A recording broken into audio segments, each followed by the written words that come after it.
Shalom and welcome to 2 Minutes of Torah. This year is entitled Tchelet number 35. How does one go about resurrecting a mitzvah? This is a fascinating question. How does one resurrect a mitzvah? Let me explain. Normally, Sephardim follow the Shulchan Aruch. Normally, Askenazim follow the Ramah. What does that mean? The Ramah went by Rashi, Tosfos, the Mordechai, Rashba, the Askenazi Rishonim. And the Shulchan Aruch usually went by the Rambam Rosh Rif. And there's a pattern, there's a Masorah we have.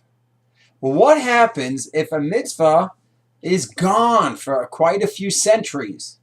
And now we are resurrecting it. So who do we go by?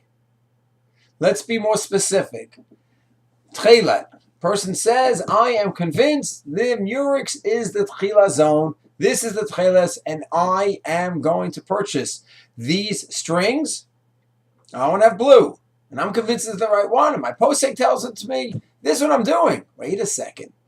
We saw there's about a dozen ways to tie the strings. How many blue do you have? 1, 2, or 4? That's one question. How do you go ahead and then tie them? With knots, without knots, 7 chuliot, 13 chuliot. How many wraparounds? So many opinions. So who do I go according to? So we're going to learn a lot about this when it comes to the details. But before that, there's a basic question. Do I say, well, I'm Ashkenazic, so let me see what Tosfot says about this topic.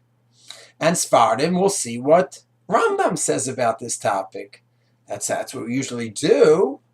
Or do we say, well, no. When do we say that? We say that when we've been following this for hundreds of years, we have a Masorah like Tosfos.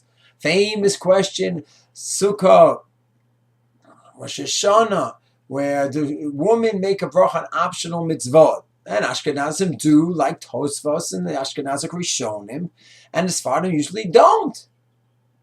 But that goes, we have a Masorah for hundreds of years going back that way. Over here, there's no Masorah on which way, how many strings to have and which way to tie them. So do we say, Ashkenazim go back to Tosfos, Sephardim go back to Rambam? More or less, that's what we should do. Or do we say, no? Since there's no Masorah, it's a free-for-all. Each Rav goes to the Sugya, and if he thinks the Rambam is the best, most matim, and that fits in according to the Gemara, then that's what he goes by. Ashkenaz Sephardim doesn't matter.